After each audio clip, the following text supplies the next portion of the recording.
At the third bi-monthly policy meeting today, RBI decided to hold all the key rates unchanged through a unanimous 6-0 vote. As far as the accommodative stance was concerned, RBI did continue with the accommodative stance.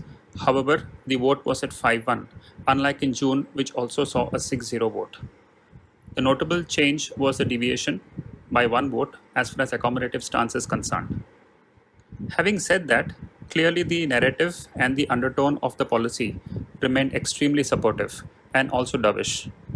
Right through the policy, RBI repeatedly referred to growth being extremely weak and fragile, and how policy support was needed now more than ever to support this growth, to ensure that growth is revived and it is maintained in a durable fashion for the foreseeable future.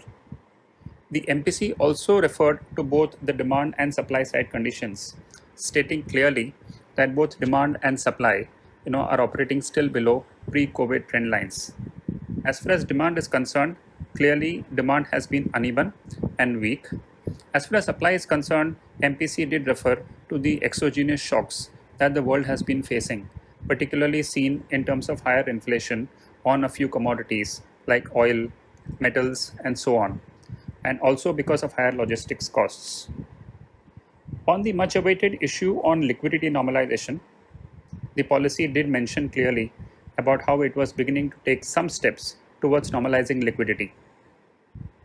RBI did refer to how liquidity was increasing in the system in the last couple of months, with June liquidity being in excess of 5.7 lakh crores on a daily basis, moving to almost 6.5 lakh crores in July and further up to almost 8 lakh crores in August. RBI proposed to alter the BRR, a suction of money from the current INR 2 trillion to INR 4 trillion between August and September.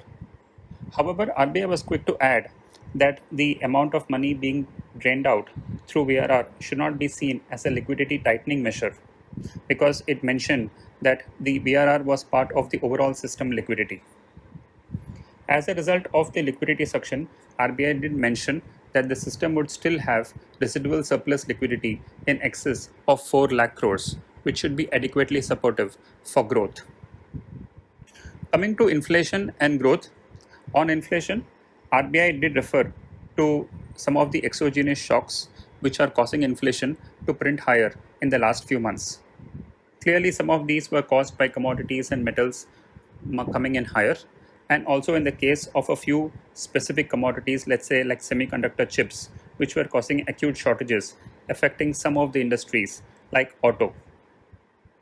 At the same time, like most other economies, RBI mentioned that they would prefer to see through these transitory prints, which are expected to remain higher for a while as the economy takes a while to adjust and come out of the pandemic.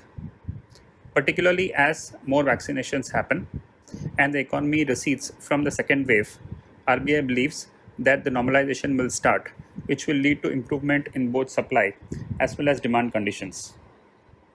Even as it decided to leave or see through the higher inflation prints, RBI, however, decided to increase its full year forecast for inflation from 5.1% earlier to 5.7%. Acknowledging that some of these prints are likely to continue for some part of the remainder of the year. On growth, RBI remained unchanged. After having lowered growth to 9.5% at the previous policy, RBI believes that growth is likely to continue at current levels.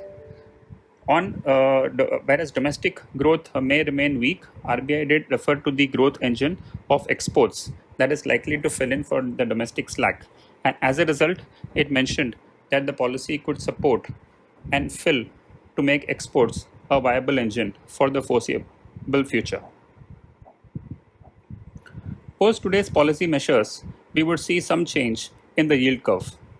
The front end of the curve has seen a very strong rally over the last few months as a result of the excess liquidity.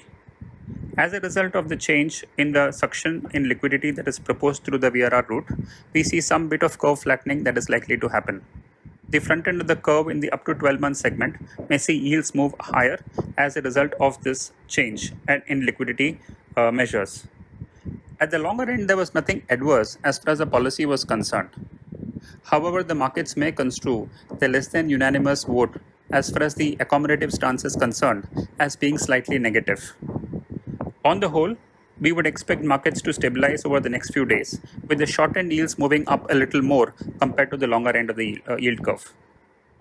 Post today's policy, we would recommend that investors with a shorter and less than 1 year horizon would continue with products such as the ultra short term and the money market funds. And for investors who have a slightly longer term horizon, we would continue to recommend short and mid products like the corporate bond fund, the banking and PSU categories, and selectively the dynamic bond funds.